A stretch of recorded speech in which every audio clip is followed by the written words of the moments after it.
And he jumps from the assembly to the governor's mansion. He that it was a quick move. It was like a mediocre. No, it wasn't that Or it quick. took time. He had a number of steps in between. He goes on to become one of the truly great governors of New York State. He gets elected 4 times.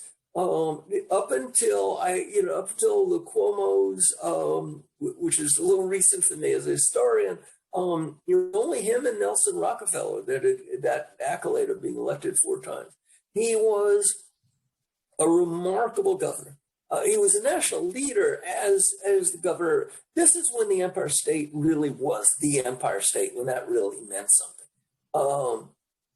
What made Al one of the great governors of New York was he was a remarkable combination of several things. First of all, something that nobody really does, he was both a social reformer and an administrative reformer. He definitely sponsored parks and hospitals, all the things, housing, all the things social reformers do. And social reformers are generally not good at being accountants, let's put it that way, okay?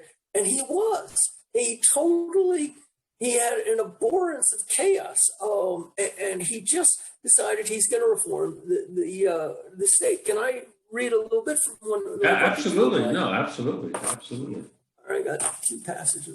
Please. When he came in, there was no cabinet system. There were 189 departments just who didn't report to anybody. Who were duplicitous.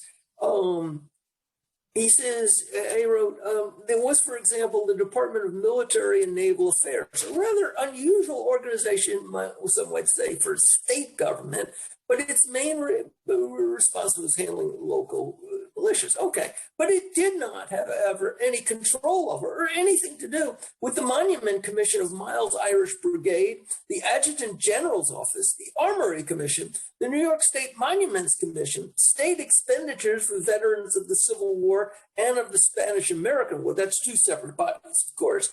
And most sadly of all, the Department of Military and Naval Affairs had no authority over the naval militia, notwithstanding its title, which is sort of a problem.